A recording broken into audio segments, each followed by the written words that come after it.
PKI itu nyata, PKI Gaya Baru, oleh Anton Permana dari Tanhana Dharma Manggrava Institute. Di era Orde Lama, sebelum pemberontakan, PKI memainkan propaganda adu domba untuk menguras habis energi bangsa Indonesia, memanfaatkan tangan Soekarno selaku presiden, hingga lahirlah perang dengan DITI, PRRI, Parnesta, hingga operasi Ganyang Malaysia. Padahal, sebelumnya, mereka semua adalah rekan-rekan seperjuangan Soekarno semasa perang merebut kemerdekaan. Tidak cukup di situ. Dengan fitnah sistematis Parpol Masyumi, HMI dibubarkan. Buya Hamka sebagai tokoh agama karismatik dipenjara tanpa pengadilan. Sampai pada puncaknya, 7 orang jenderal TNI nasionalis dibunuh.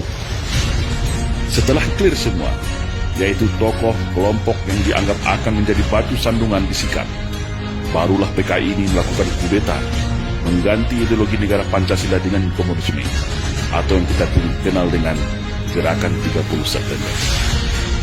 Namun alhamdulillah, semua bisa ditumpas dengan sikap atas kekompakan TNI bersama masyarakat dan ulama. Rakyat bersama TNI, ulama, kiai, santri, GP Ansor, PII, dan para pemuda mahasiswa nasionalis baik dari kami dan kami bersama-sama bahu-membahu menumpas PKI dimanapun mereka saat itu berada. Namun hari ini mereka bangkit kembali dan sudah tampil di mana-mana, tentu dengan persiapan yang lebih matang. Kegagalan 1926, 1948, dan 1965 akan mereka balas tuntas saat ini. Semua lini sudah mereka kuasai, mulai dari istana, Senayan, aparat, media, pengusaha, hingga dukungan politik penuh dari Partai Komunis Cina, sebagaimana dulu di tahun 1965. Kekuatan utama yang dianggap ancaman sudah mereka eliminir. TNI sudah mereka lockdown melalui Undang-Undang Nomor 34 Tahun 2004 sehingga tidak berkutik lagi. Agama Islam sebagai mayoritas di negeri ini telah mereka nistakan dan framing seolah jahat menakutkan dengan isu radikalisme dan anti kebinekaan. Ulama vokal Habib Rizik Syihab juga sudah mereka isolasi. Ustadz Alfian Tanjung dan pakar dalam hal komunisme sudah selesai mereka penjarakan. Ormas Islam yang besar-besar sudah mereka susupi dan pecah belah. HTI mereka bubarkan. FPI menunggu waktu. PKA Cina sudah infiltrasi masuk dan menyebar di seluruh pelosok Nusantara. Kelompok liberal, Syiah, dan non-muslim radikal mereka rangkul, provokasi dan pilihan. Sudah mirip kan dengan 1965? Maka, bersiap-siagalah wahai umat Islam dan seluruh bangsa Indonesia yang masih ada merah putih serta Pancasila di dadanya. Satu langkah lagi, negeri ini akan berubah menjadi negara berhaluan komunis kalau kita semua lengah dan masih jadi pengecut.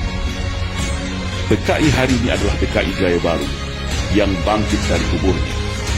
Komunisme Gaya Baru yang siap secara sistematis dan bertahap merubah Indonesia untuk berhaluan komunis.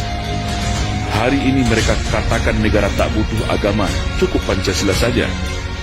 Setelah itu, bisa saja mereka bilang negara tak butuh Pancasila, cukup toleransi saja. Itulah siasat ala komunis, halus, sistematis, dan agitatif. Tidak ada kata mati dalam sebuah ideologi. Ibarat sawah dan ladang, ketika kemarau mungkin akan kering menjadi semak belukar. Tetapi ketika kembali disirami air, diberi pupuk, maka padi dan tanaman itu pun akan kembali tumbuh dengan subur. Dan hari ini, negara kita adalah surga bagi para anak-anak PKI. Jangan lengah, tetap waspada. Perkuat ketaatan keimanan kita kepada Allah Subhanahu wa Ta'ala. Perkuat kerukunan dan persatuan antar sesama. Karena ajaran komunisme tidak akan bisa hidup kalau rakyat Indonesia dekat dengan agama. Komunisme akan mati kalau kita sesama anak bangsa hidup rukun, saling toleransi, berdamai, dan bersatu tanpa membedakan sara. Karena fitnah adalah senjatanya PKI. Adu domba dan hasut-menghasut adalah pisaunya PKI. berbohong, menipu, berkamuflase, dan membolak-balikan fakta kebenaran adalah nafasnya PKI. Membenci agama dan berupaya menjadikan agama sebagai musuh negara adalah agenda utama PKI. Bersiap siagalah wahai rakyat Indonesia. Mereka sudah ada di hadapan, di samping, di belakang, bahkan di sekeliling kita. Dan ingatlah, jika ada yang mengatakan bahwa komunisme itu sudah mati dan tidak ada lagi, maka hati-hatilah, mereka itulah komunisme, atau minimal korban dari hasil cuci otak kader-kader komunis yang gemus dan oportunis. Waspada.